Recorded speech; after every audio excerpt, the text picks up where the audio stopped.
斯斯文文却比谁都丧尽天良。只是在报纸上无意间发现一个刚去世的大学生长得帅，他便3更半夜带着铲子来到墓地，把棺材板挖开和尸体睡上一觉。没有他得不到，只有他做不到。还在酒店将好朋友杀害后打包塞进行李箱，再偷偷拖到奶奶家的地下室。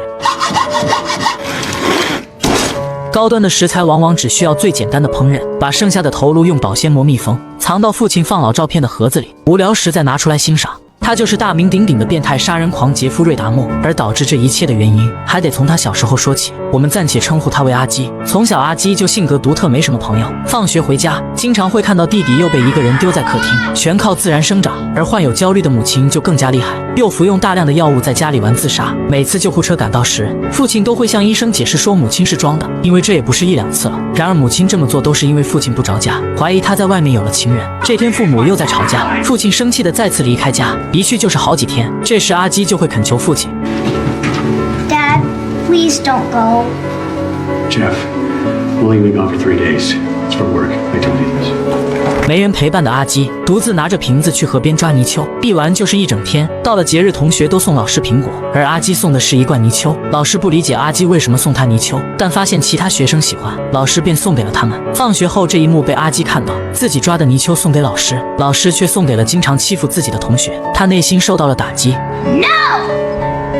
随后他便一路跟踪来到同学家里，悄悄走进去把泥鳅给偷回来，再来到他经常去的河边，倒入一瓶酸液，把里面的泥鳅给弄死。而真正让阿基从变态走向极端，是父亲的神助攻。这天父亲在清理地下室时，翻出一具死透的老鼠尸体。阿基不但没有嫌弃恶心，反而好奇地触摸老鼠，询问父亲这老鼠怎么死的。父亲看了看尸体，指着头上的洞解释道：老鼠被其他动物咬了，它逃脱之后跑进咱家地下室慢慢死去。这时阿基继续追问，老鼠头被咬穿了为什么还能跑？见一向话少的阿基对死亡这么感兴趣，父亲讲了一段自己上学时的往事。他告诉阿基，动物的大脑是很坚强的，他在学校和教授做过一项实验，把一只青蛙的头砍下来，再用棉花塞到青蛙的头里，没有头的青蛙竟试图用手去把头里的棉花给拿掉，头没了，身体却还知道怎么做。这么神奇的事情，阿基一听更加来了兴趣。每当有空，他就会让父亲带他去路边捡被汽车压死的动物尸体，拿回家里做解剖。父子俩一玩就是一整天。阿基不仅学会了如何扯出里面的绳子，还认识了很多器官。几年后，阿基长大了不少，他对学校的解剖课情有独钟，其他的课一概不感兴趣。每当有同学对解剖课吐槽时，他都会生气地怼回去 Shut up, Denise. You want to do this? 课后老师还会夸奖他。 Hey, good work today, Jeff. I could tell you really got into that. 但今天他向老师提了个要求，他想把小猪带回家继续练习解剖。老师愣了一下，因为教书22年，他是第一次遇到学生提这种要求。看阿基这么感兴趣，老师便同意了。放学后，他还邀请一位同学回家里和他一起解剖小猪，但被同学果断拒绝。 Are you fucking kidding me? No.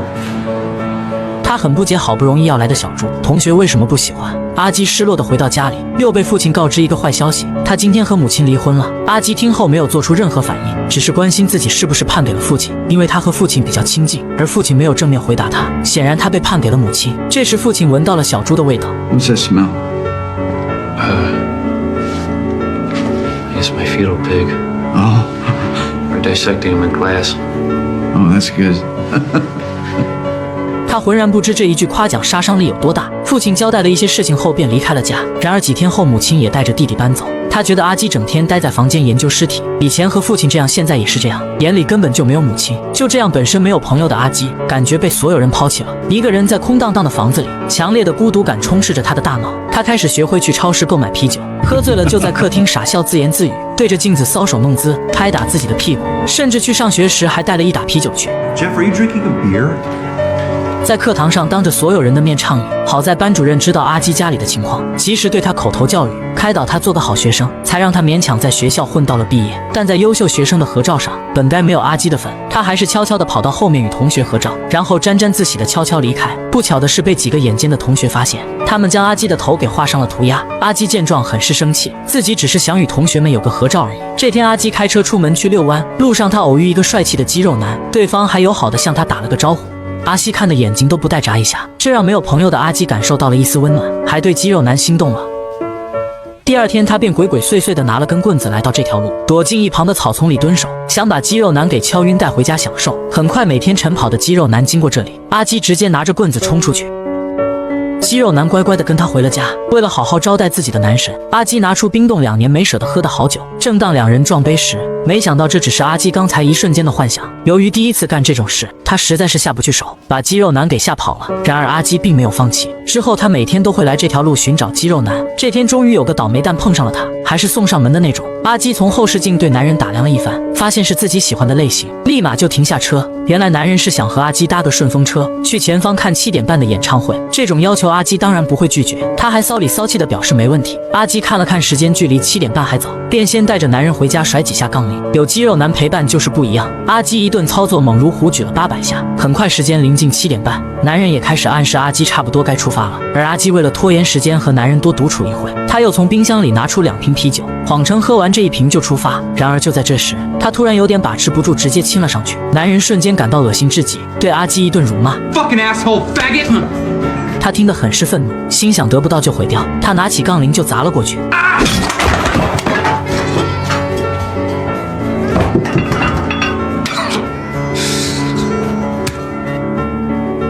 随后，他将男人抬到仓库里解剖分尸，但在这之前，他还对尸体做了不雅动作，画面只能大家自行想象。接着特意把骨头烤焦，这样就能用锤子敲成粉末状，最后撒在房子周围。咱也不知道他是咋想的，他应该觉得这样不会感觉到孤独，随时有个阿飘陪伴着他。不久后，父亲回来看望阿基，还给他找了个后妈。看着家里一团糟，父亲才意识到原来前妻早就丢下阿基不管了，让他闲在家里也不是个事。于是父亲决定把他送去参军，而这一去又让阿基学到了个犯罪技能。由于阿基当的是医务兵，在这里他学到了很多药品，但他唯独对一款催眠药情有独钟。听教官说这种药见效快，能让人立马睡去，阿基便找机会溜进药房偷偷抓了一把。他还拿战友来做实验，将对方迷晕，做一些不雅的动作。几年后，阿基退伍，父亲将他送到了奶奶家住。夜晚，奶奶拿出父亲的木盒子给阿基看，里面装满了父亲的老照片。这时的奶奶怎么也不会想到，日后阿基将用这个木盒子来装死人头。这个事我们后面再讲。第二天，他去一家熟食店应聘了工作。由于老板要求工作时必须穿白衬衫，下班后阿基便来到服装店购买衬衫。然而就在结账时，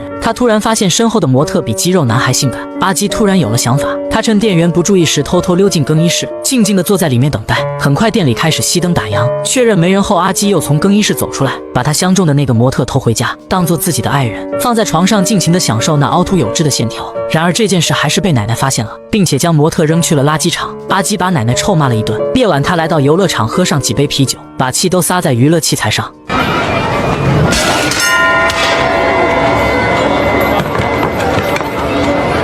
但撒着撒着，阿基突然出现了幻觉，他曾经杀死的肌肉男竟站在眼前。看到自己的男神，他瞬间像打了鸡血一样，兴奋地在众多人面前做出不雅的动作。毫无疑问，随后他就被带到警局，拍照片、录指纹，拘留24小时。这英勇的事迹很快就传遍整座小镇，还被熟食店老板炒了鱿鱼。无奈阿基只好另找了个诊所的工作，平时就给病人量量血压、抽抽血啥的。毕竟参军时学过，也算是他的老本行。但如果你以为他是想好好工作，那就大错特错。下班后，他竟然将病人的血带回了家，用剪子剪开一个口子，深深闷上一大口。看到这，大家千万不要见怪，阿基可能觉得自己最近营养不良，需要补补。就这样持续几年后，阿基又发现了新大陆，他开始尝试去酒吧。第一次去酒吧，阿基开心的不得了，没想到这里这么多健壮的男性。阿基从内到外散发的单纯，很快就被一个唐老鸭盯上。他和阿基一直暧昧到酒吧打烊。临走时，阿基向老鸭表达了自己的想法。You and me, whatever you want. 于是老鸭便带他到了一个叫浴场的地方，大家可以理解为鸭子开黑的地方。老板对顾客都是相当默契和尊重，不仅提供娱乐所需的材料，还会给顾客竖拇指点个赞。进入房间后，老鸭便发起进攻。经过60分钟的偷塔带线刷野，终于摧毁了阿基家里的水晶。虽然此时的阿基已经疲惫不堪，可他还是不想退出游戏，想再打一把。但老鸭表示他明天还要上班，不能再打了。说着就退出游戏，离开了阿基。阿基又再次感到无比孤独。第二天，他便又来到酒吧寻找开黑队友，同样的暧昧，同样的地方。不同的是，阿基成为了老鸭的角色。他将男人带进房间后，又来到浴场前台购买2杯伏特加，接着拿出他参军时在部队里偷来的催眠药，用桌上的烟灰缸压成粉末，再放进酒杯里搅拌均匀，这样他就能和别人玩上一整晚。但这件事很快就被浴场老板发现了，这大大损坏了浴场的名声。为了不影响生意，老板把阿基拉进了黑名单，拒绝给他提供任何服务。阿基很是生气，无奈他之后只能去昂贵的酒店。男人觉得没必要搞这么贵的，问他为什么不去浴场，阿基只能解释到那里不干净。豪华的套房配上优美的音乐，男人情不自禁跳起舞来，而阿基则在厕所里准备他的催眠酒。但今天他失误了，把干净的那杯给了男人，自己喝了有药的那杯。他瞬间感到昏昏沉沉，拍打自己耳光，努力保持清醒。在晕倒前给男人又重新调配了一杯。然而第二天醒来，他整个人都懵了，他的拳头全是淤青。原来男人被他活生生的捶死在了床上。他努力按压男人胸口，想把他唤醒，然而现在已经为时已晚，对方早就已经死透了。无奈阿基只好出去买个超级大号的行李箱，将男人尸体强行塞进去，再拖到奶奶家里的地下室，把男人的尸体像小猪一样的解剖。他竟然把男人的头给割下来，用保鲜膜缠绕密封供自己欣赏，还做一些不雅动作。更离谱的是，他还藏到父亲用来放老照片的盒子里。几天后，尸体的臭味就从地下室传到奶奶的鼻子里。由于奶奶腿脚不方便去地下室，想让阿基下去看看，而阿基随便找了个借口应付奶奶。之后他不仅没有收敛，还变本加厉，趁奶奶夜晚睡觉时把男人带回家，用催眠药将他们迷晕，再抬到地下室解剖分尸。然而阿基不知道的是，他带男人回家早就被奶奶发现了，但因为上次模特的事情，奶奶还是决定不去理会。可随着阿基杀人越来越频繁，地下室的气味也越来越臭。这天奶奶只能再次使唤他去找找原因，可阿基依然在找借口。无奈奶奶只好把父亲叫了过来，强行带阿基打开门看看。刚进来，父亲就被桌上的锯子给震惊到了，他便询问阿基解剖动物需要这么大的锯子吗？阿基则解释说大的比较好用。但就在这时，下水道口黑乎乎的东西引起了父亲的注意，他蹲下身用手沾了一点，刚一闻差点没给自己臭死。阿基急忙解释，这是他在用动物的皮肉做化学实验。父亲知道这是阿基的爱好，就没有过多的追究，只是警告他别再搞这么臭，奶奶受不了。就这样，阿基老实了一段时间。但这天他在路边遇到了个汽车抛锚的男人，阿基主动上前表示自己可以帮忙，他找了个借口把男人哄骗回家。但回家后，男人发现阿基又倒咖啡又聊一些无关的话题，没有一点像是要拿工具去帮自己修车的样子。于是他大声的和阿基吵了起来，这一吵把楼上的奶奶给吵醒了。奶奶就这样静静的听着，而男人在阿基一顿哄骗下，决定同意先喝一杯咖啡再说。他浑然不知阿基在咖啡里下了药，很快他就眼花缭乱，大脑渐渐失去意识。正当阿基迫不及待要亲上去时，被不放心的奶奶走下楼撞了个正着。奶奶发现男人没了意识，她猜到是阿基干的，但奶奶不知道阿基到底想干嘛。为了不让阿基惹出事，奶奶拿来毛毯给男人盖上，决定一直守在客厅等男人醒来。由于阿基用量过大，直到第二天男人还是没有清醒过来，奶奶便让阿基用公交把男人从哪来送哪去。阿基却随便给司机报了个位置。到站后，司机把男人喊下了车。此时的男人依然没清醒，还差点被路上的汽车给撞死。不久后，男人醒来便去警局报警。警察来到阿基家里调查，阿基解释到他发现男人喝多了，只是收留他在家里过夜而已。一旁的奶奶知道阿基在撒谎，但她还是没有选择拆穿阿基。这时警察又问起男人的首饰有没有遗落在这里，阿基愣了一下才想起，他给偷去戴在了收藏的断手上。最后由于没有找到证据，警察只好收队回去。男人得知这一结果，他大发雷霆，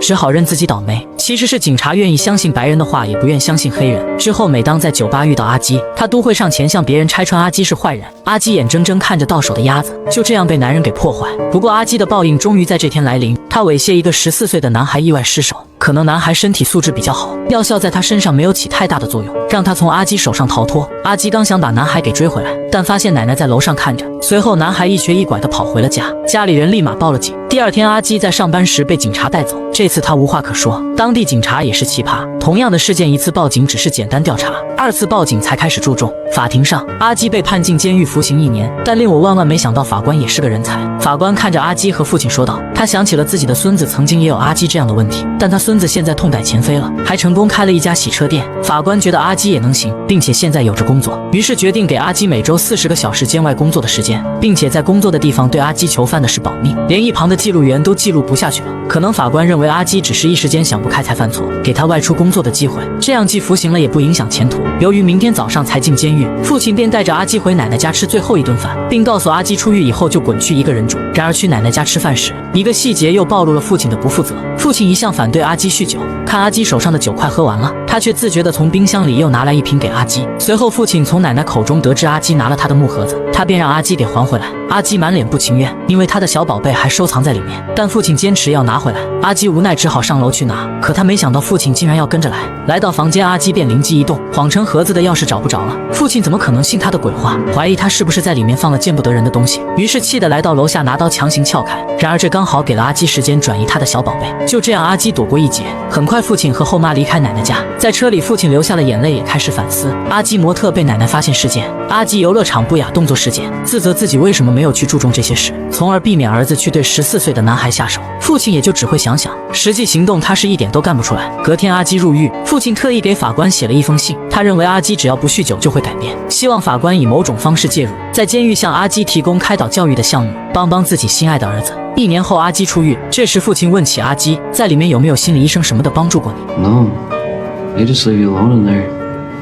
而阿基的回答让父亲脸色都变了。他将阿基支开后，来到角落心疼儿子几分钟，但他让阿基一个人生活的决定没有变，让他去租了一个公寓自己住，而这彻底让阿基放飞自我。1年，母亲历经8小时将他分娩，他身体健全，本该有着美好的一生，但不幸的是，他在治疗肺炎时，妇产科医生给他注射了一个疗程的抗生素，导致他成为了聋哑人。几年后，托尼长大了不少，好在他活泼开朗，并没有因为残疾而选择自我颓废，反而会去找工作自力更生，即使听不到也会去酒吧跳舞。可他偏偏在这里遇到了变态杀人狂阿基。从阿基这个笑容来看，想必大家已经猜到阿基在冰箱里给他留了位置。没错，阿基把他吃了。托尼发现阿基对他有意思，便上前搭讪。阿基则表示很喜欢托尼的舞步。托尼没有理会他，而是从裤兜里拿出纸和笔和阿基对话。托尼本以为会遭到嫌弃，可他没想到阿基不仅没有嫌弃他，反而高兴地和他跳起舞来。托尼感动地给阿基一个大大的拥抱，这让孤独的阿基感受到了前所未有的温暖，并且给男人下药时，他竟然犹豫了，还将药给收回口袋里。很快，阿基和他就确认了恋爱关系。他们一起去相馆拍照，托尼负责各种姿势，阿基负责给他拍照。而这也让阿基之后又多了一个爱好，他们一起去餐厅吃饭，互相把想说的写在纸上。阿基会关心托尼，这样写来交谈会不会很累？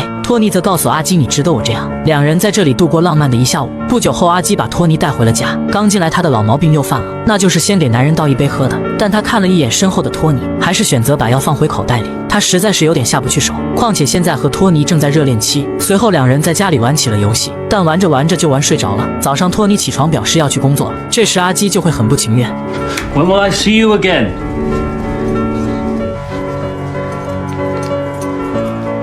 How do I know that?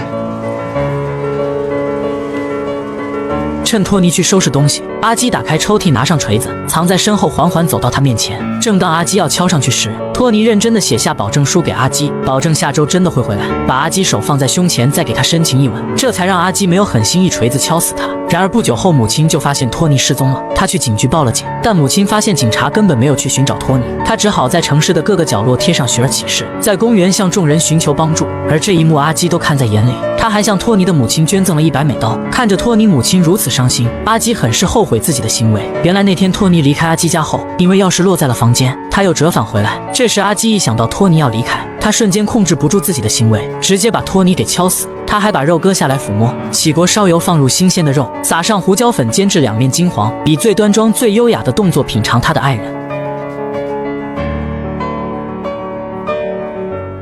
第二天夜晚，阿基又出去觅食了。他以50美刀将路边的男孩哄骗回家，要求只要配合他拍几张照片就可以。他将男孩迷晕后放在自己的大腿上，骚里骚气地对男孩自言自语，接着拿来一把电钻，他想把男孩变成自己的僵尸，在男孩的脑袋上钻了一个孔，这就是父亲从小告诉他的额叶切除术。过了一会，男孩再次醒来，发现阿基不在，他便一瘸一拐地跑了出去。等阿基买完酒回来，就撞见警察与邻居和男孩在公寓门口。邻居们向警察反映了男孩的状况，满嘴胡话还意识不清，而阿基表示他是自己的男朋友，只是喝醉了吵完架跑出来。尽管邻居们提议还是把男孩送去医院看看，但最后警察还是愿意相信白人阿基的话，认为只是喝多了而已。他们陪着阿基把男孩带回去。进来后，警察只是随便看了看阿基家里，这导致没有发现床下还躺着一个尸体。叮嘱阿基一些话后便收队回去。警察刚走，阿基又拿起了他的电钻。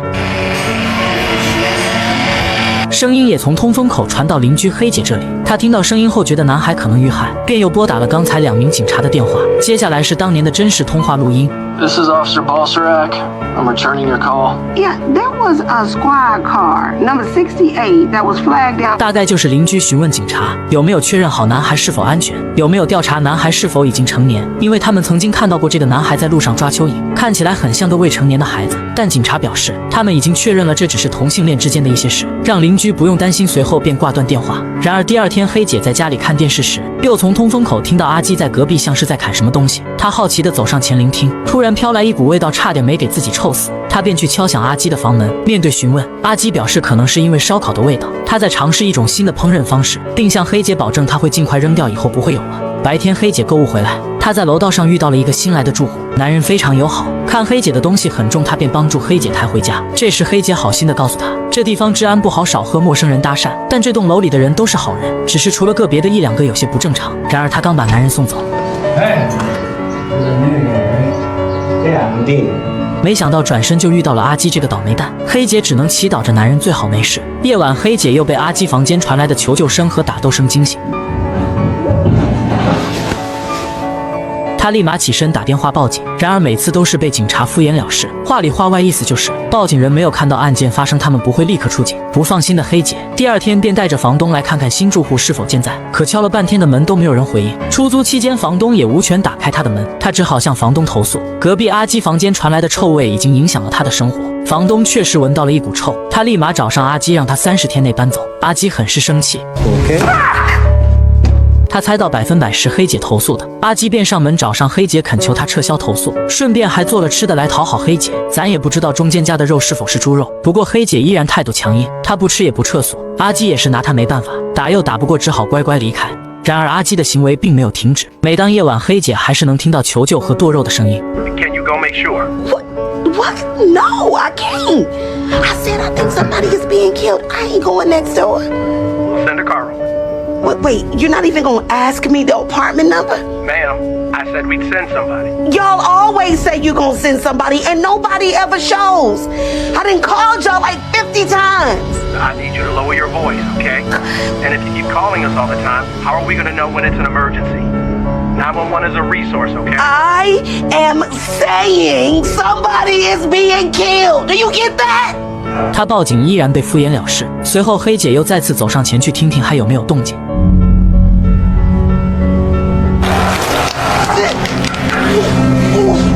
这天阿基家里的冰箱又空了，他出门去酒吧觅食，这时候邻居就会开门出来提醒他，你家的臭味已经让我生活不能自理。而阿基根本不在乎，因为邻居投诉好几次了，警察也不会来管。很快他以拍照为由，用50块的价钱把男人从酒吧哄骗回家。刚进来，男人就发现异常，昏暗的房间加上一股尸臭，他却连窗户都不开。男人有些害怕，想要离开，而阿基拿来一把刀指着男人，你走一个试试。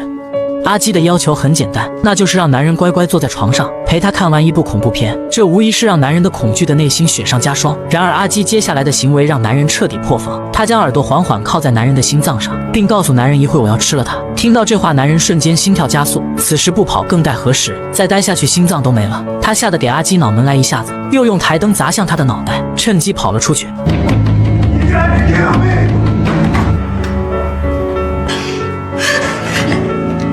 阿基却丝毫不慌，反而把门轻轻关上，再点上一根华子压压惊。很快男人就带着警察找上门来，他们刚进来就闻到浓烈的尸臭，警察便在房间里进行检查。随后在阿基的抽屉里发现了一些照片，他随便翻看了几张，越看越像是真的。阿基见自己的罪行暴露，立马撒腿就要跑，好在这2名警察还算有点经验，一个负责检查，一个随时警惕阿基的行为，这才迅速将他制服，按倒在地。这一次阿基终于被绳之以法，正义或许会迟到，但绝不会缺席。一旁的邻居黑姐也终于如愿，他怒斥警察，都说了千万遍你们从不来调查。很快阿基的父亲就收到通知，来到警局，他们向父亲询问了阿基的情况。父亲说到阿基在4岁时做过一个手术，过度麻醉造成脑损伤，之后就像变了一个人似的，但他不知道会造成如今这样。法庭上，父亲努力为阿基辩护，精神有问题，为他争取不用进监狱，去医院里服刑接受精神治疗，因为以前也有过这样的案例，但还是顶不过受害者家人的舆论压力。阿基最后被判处监狱无期徒刑。监狱里，阿基时不时还收到粉丝寄来的信，他们对阿基的行为崇拜至极，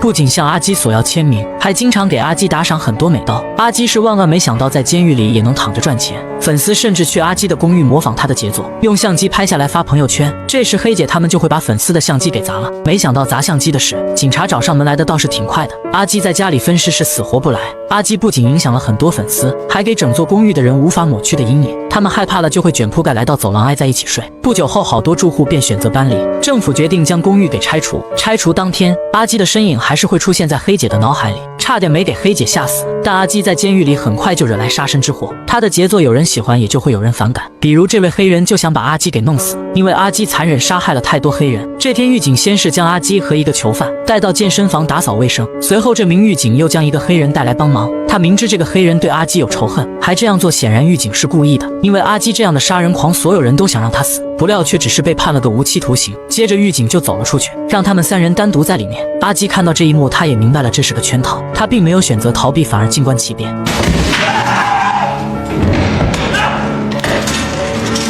很快黑人就先将那名狱友给干掉，原因是那名狱友杀了他老婆，还在脸上划了几刀。黑人觉得他罪该万死，但比起阿基的罪行，黑人觉得不值一提。他认为阿基这种人就不该活在世上。阿基不但没有反抗，还说了句 OK。接着黑人一拳将他放倒在地，又拿来棍子狠狠地砸在他脑袋上。